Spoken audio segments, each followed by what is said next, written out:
Hello everybody, it's Geekopedia here. Welcome back for another video today, and happy Easter. As I'm recording this video, it's Easter for me.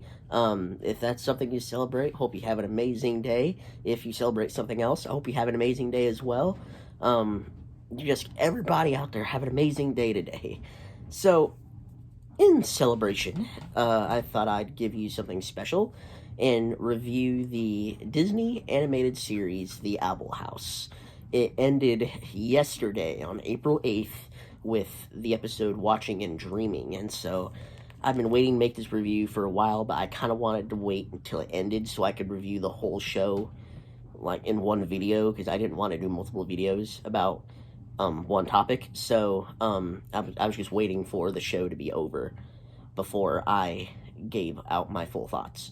So with that in mind, there's going to be some spoilers in this, especially with the latest episodes, with the last one and the couple ones before. So there will be a lot of spoilers. So if you haven't seen any of season 3 of The Owl House and you don't want to be spoiled, you probably don't want to watch this video. But if you have, just proceed. Alrighty. So The Owl House, it was created by Dana Terrance and stars a young girl named Luce, who she's kind of like this quirky, peculiar kid. She stands out from the crowd, and her peers don't really like that as much because she's more adventurous, more creative on, I guess you could say, an extreme scale. Like in the first episode, she was in the play, there was a flashback where she's in the play Romeo and Juliet, and in the part where Juliet kills herself because she thinks Romeo is dead, Luce brings out like these sausage links and acts like she's ripping her guts out at that part. So yeah, Luce is just this peculiar, quirky kid. But like I said, her peers don't like that, so they convince her mother, Camila, to send her to like a camp of some kind to kind of wipe that extra creativity out a little bit. Well, instead of going, she accidentally finds a doorway to another realm, to a world. I think it's called like the Demon Realm, and like the main city there is the Boiling Isles, and she meets this witch named Ida. She's like the owl lady, because she lives in a place called the Owl House, hence the name, with a little Titan boy named King, and my personal favorite character, Hootie. He's a literal owl that lives as part of the Owl House. So like the house is alive, and Hootie is like the being that kind of is the house. So Luz, she stays in the Boiling Isles and trains to become a witch. So think of Harry Potter if it was mixed with Gravity Falls. That's kind of what the Owl House is. But oh my gosh, have I got some things to say. First off, it's darn well near a masterpiece. I'm just gonna say it. Owl House is very, very close to being a masterpiece. I can think of little to no negative things about this series. That's how good it is. The voice acting is amazing. Wendy Malick voices Ida, and Alex Hirsch, who created Gravity Falls, voices King. Of course, I love Alex Hirsch, so hearing him as King and Hootie was just so amazing. And I think the actress's name is Sarah Nicole, that voices Luce. I think that's her right name. I'm so sorry. So sorry about that. But yeah, I think Sarah Nicole voices Luce, and she's amazing in the role. Everybody has such good chemistry. Like Luce, when she meets her friends Willow and then Gus, and eventually her girlfriend Amity, they have just so much chemistry together. And speaking of Amity, other than Hootie, Amity is probably my other favorite character because of the character development she goes through. Now, character development in this show is amazing. It's honestly some of the best character arcs that I've seen in a kid show. And I say that in italics because while Owl House was technically marketed towards children, it's got themes, morals, and a story that wasn't seen very often in kid shows. when you think of like kids cartoons, you think of like funny slapstick stuff like Phineas and Ferb, SpongeBob, which those are cool too. But I personally have always been drawn to the more story driven shows, and Owl House is exactly that. It's story driven. There's an overarching plot to the narrative. The main plot is Luz, she's trying to become a witch even though she's a human, so she has no inherent magical powers like all the other people that were born in the Boiling Isles. They're witches, so they have inherent magical power. That's how they get it. Luz, being a human, she has no magical abilities, so she's learning to do magic in different ways. So, and then the main plot, Luz is trying to stop the villain named Emperor Belos. Belos, it's revealed that he was a witch hunter named Philip, who came to the Boiling Isles with his brother, Caleb.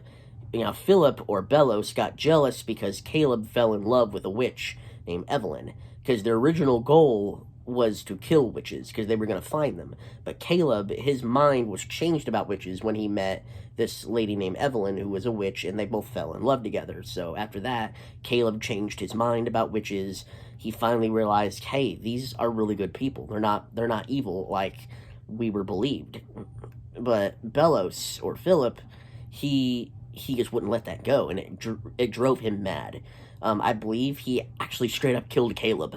And then Belos would kind of reincarnate Caleb as these things called Grimwalkers, which in mythology, Grimwalkers are pretty much where you bring the dead back to life and like give them a new body and stuff like that. So, I don't know, it's kind of weird. I haven't looked that far into Grimwalkers in mythology and how they work in the mythical stories, but Owl House explains it pretty good. The main Grimwalker is named Hunter, who's my other favorite character. My three favorite are probably Hootie, just because, I don't know, I love Hootie. I love Hootie, okay? Don't judge me. Hootie, Amity, because of her character development, and Hunter, because he's cool, and he goes through very good development as well, alongside Amity. So, yeah, Hunter, he is a Grimwalker, because he's like the latest Grimwalker, because every time Belos creates a Grimwalker in the likeness of his brother, they always kind of end up turning on him. So they kind of follow the same path as Caleb, even though they don't remember that they used to be Caleb. They kind of always end up following the same path Caleb did by turning against Belos. So Belos would always kill them.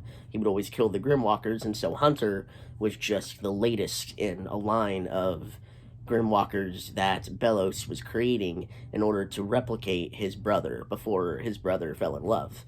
So, Hunter, dang, there's the guy who plays Hunter, his name is Zeno Robinson. I think I might have butchered that name. I'm so sorry if I did. But he's honestly probably my favorite performance in the show.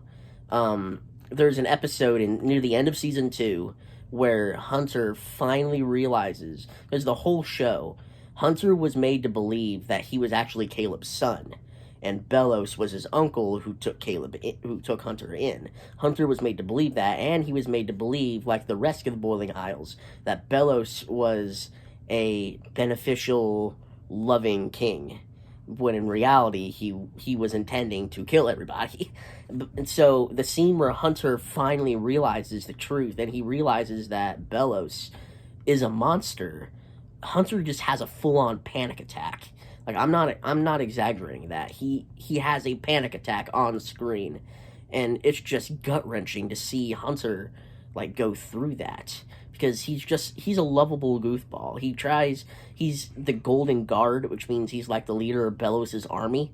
So he's made out to be this badass, awesome character, and then you see his whole world crumble around him, because at the end of the day, he's still a kid. He's on the wrong side, not because he chose to, but because he was born on the wrong side. And he genuinely believes that he's on the good side. So when he finally realizes the truth, his whole world comes crashing down on him, and he freaks out. So it's just so amazing with that, how Hunter was written. back to Amity. Amity started out as like this horrible bully that I didn't like, but then over the course of the seasons, she develops into arguably the most interesting character in the show next to Hunter. Um, Amity, she was born into the Blight family. The Blights are these super popular family that have like close ties with the Emperor's Coven, where Belos is in control of. Um, Amity, her initial goal is to join the Emperor's Coven. But it's later revealed that that was because her mother was forcing that on her. Amity didn't really want that for herself, but her mother was pretty much forcing her to. And so when you see Amity finally open up around Luce and to other people, her mom, who's a horrible person, just tries to cut all ties with Amity's friends. Like, she just tries to strip Amity's life away from her just so she can be the perfect daughter in her eyes. Her mom's name is Odalia. But we just see Amity finally just release herself from the burden, and by the end of the series, she's practically a different character. Like, the Amity in the beginning of the show and the Amity at the end of the show, they are so different that if you didn't know, like, if you saw two pictures of them side by side, unless I told you that they're both Amity, you would not realize they're the same character, because that's just how good this is. And the relationship between Luz and Amity, because they become girlfriends in around the middle of season 2, once they get together, their relationship is the best part of the show. Um, I I'm not a huge fan of when kid shows try to ship their characters or put them in like a romance, because a lot of times they feel forced or underdeveloped in my opinion. But Luz and Amity, they are genuinely the best romance I've seen in a kid show. That's actually what got me into this show. Was I was reading all these different reviews of people saying, "Oh, their relationship is developed so wonderfully," and so when I sat down and finally watched it, I'm like, "Yes, finally, finally!" So I'm just really happy that they were given that, because Luce, she goes through the ringer in this show. She goes through really good development as well. When I said earlier that this show dealt with ideas that weren't normal for kid shows, um, I mean stuff like abandonment, isolation, loneliness, and even, I would argue, depression. Because Luce, in the show, she starts out as this happy-go-lucky, upbeat character, but in the third season, she barely smiles anymore, because it's revealed that her and Ida's sister Lilith had gone back in time through some time travel thing. Um, and Luce accidentally helped Belos kickstart his plan to kill all the witches on the Boiling Isles. And so when the season 2 leaves a cliffhanger where Luce, Amity, Willow, Gus, and Hunter get trapped in the human realm, while everyone else is stuck in the Boiling Isles with this being called the Collector, Luce just feels so at fault for it. So we just see her whole personality shift. Even Amity made Luce so happy throughout the show, even she can barely make Luce smile. It's just so sad to see this lovable goofball go from lovable and upbeat and kind and passionate to this just depressed soul. So, I don't know. It was just really sad to see that. The ending was overall very satisfying. Belos was defeated, of course. Finally, I'm happy Disney didn't try to like pull a redemption arc for Belos, because while I do like it when villains get a second chance, I only like it when they deserve it. There are a lot of villains who genuinely do deserve second chances. Belos is not one of them. Belos is just a monster throughout the whole show.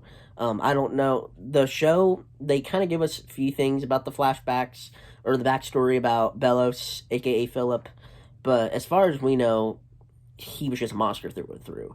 And there was no redeeming this guy. He is a monster through and through. He deserved everything that was coming for him. And even in his last breath, he never changed his mind. his final lines where he's still trying to convince Luce to help him kill all the witches on the Boiling Isles, just proves how so far gone Bellows is by that point. Even while he's falling apart, he's literally falling apart. Like his body is turning into goo and just collapsing in on itself. And then Ida, King, and Rain. Oh my gosh, Rain Whispers is my other favorite character. They are like, think Kakashi from Naruto and mix him with, I don't know who.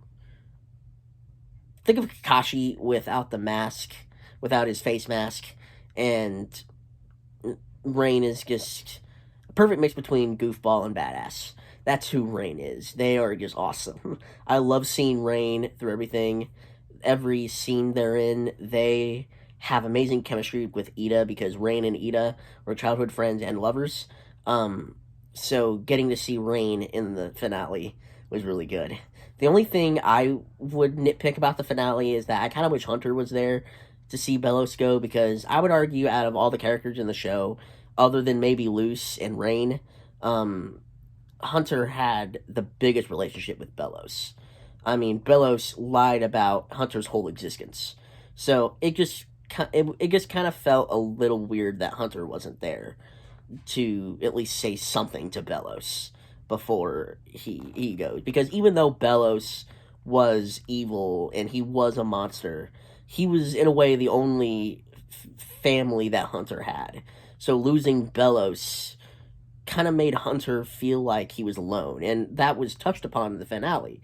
When everybody's reuniting with their loved ones, Hunter, he had no one at first, but then he was with his mentor Darius, who kind of adopted him.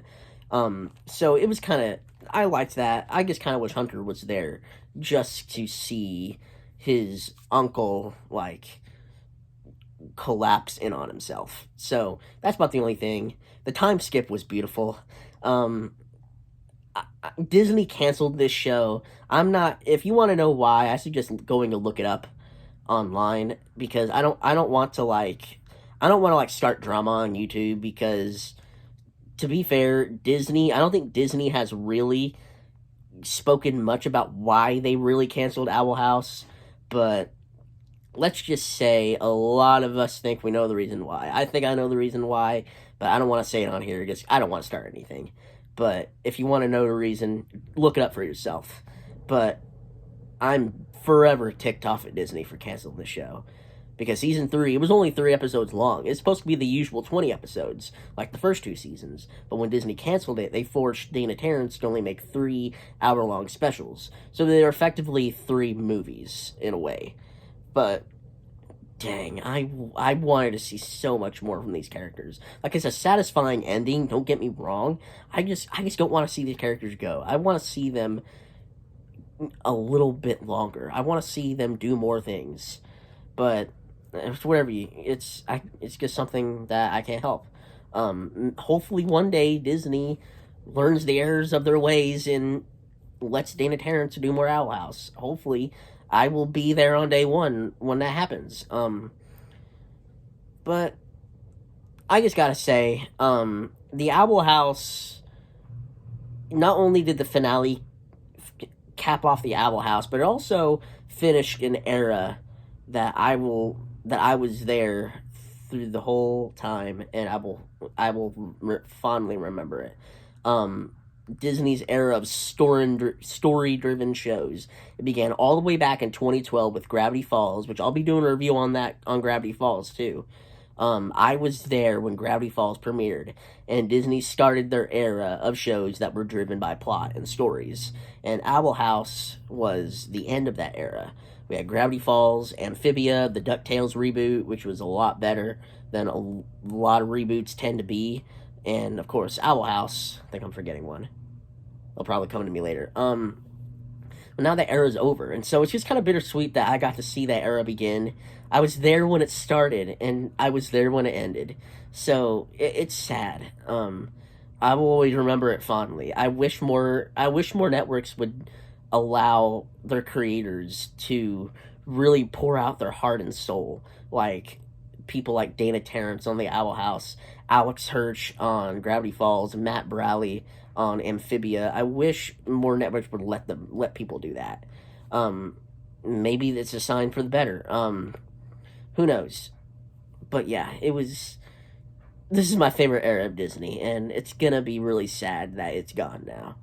But with that said, Owl House, 10 out of 10. Actually, no, I'm sorry. It's not a 10 out of 10.